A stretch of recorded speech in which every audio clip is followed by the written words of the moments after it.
বিকেল ৫টার সময় খুব টায়ার্ড লাগছিল। ভাবলাম আধ ঘন্টার একটা পাওয়ার ন্যাপ নিই। চোখ থেকে চশমাটা খুলে পাশে রাখলাম, চোখটা বন্ধ করলাম। এইবার যখন চোখটা আমি খুললাম তখন দেখি প্রায় 8:45 বাজে। ইস, কত রাত হয়ে গেছে। যাই হোক, কিছু করার নেই, ঘরের লাইটগুলো জ্বালিয়ে দিলাম, সন্ধে হয়েছে। এদিকে আমার ঘুম থেকে উঠে খুব খিদে পেয়েছে, কিছু তো একটা খাবো। তা কী খাবো কী খাবো ভাবতে ভাবতে ভাবলাম আজকে একটু ম্যাগি খাই। অনেক দিন ম্যাগি খাই না, অনেক দিন মানে বহু মাস হয়ে গেছে আমরা ম্যাগি খাই না। দাঁড়াও, ইনস্টামার্টে ম্যাগি অর্ডার করেছিলাম, সেটা মনে হয় চলে এসেছে। হ্যাঁ, এই তো চলে এসেছে। বাবা, অনেকক্ষণ ওয়েট করছিলাম। আচ্ছা, তোমরা কীরকমভাবে ম্যাগি খেতে পছন্দ করো? মানে ম্যাগি ফ্রাই, যেটা ডিম পেঁয়াজ লঙ্কা দিয়ে করে, নাকি ম্যাগি সেদ্ধ? আমার অবশ্য ম্যাগি ফ্রাইটাই বেশি ভাল লাগে, একদম পেঁয়াজ লঙ্কা দিয়ে ডিম দিয়ে হবে, একদম ড্রাই ড্রাই, আমার ওটা বেশি ভাল লাগে। কিন্তু যাই হোক, ম্যাগি খাওয়া একদম উচিত না, খুবই আনহেলদি খাবার। আমরা একদমই খাই না, ওই ৯ মাসে ৬ মাসে একবার একটু খাই।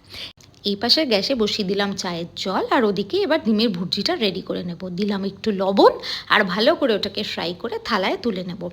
এবার ওই কড়াইতে যেটুকু তেল লেগে আছে সেইটুকু তেলেই আমি যে বাকি পেঁয়াজগুলো কেটে রেখেছিলাম সেগুলো ভাজা করব। দাঁড়াও, একটু ডিমটা খেয়ে দেখি। আমি না দাঁড়িয়ে দাঁড়িয়ে এখানেই ডিমের ভুর্জি শেষ করে দিতে পারবো, আমার আর বাকি রান্নায় দিতে হবে না। ডিমটা আমি এতটাই ভালোবাসি, জানো তো, ছোটোবেলায় না আমাকে বন্ধুরা ডিম বলে ডাকতো, আমি ডিম এত ভালো খেতাম।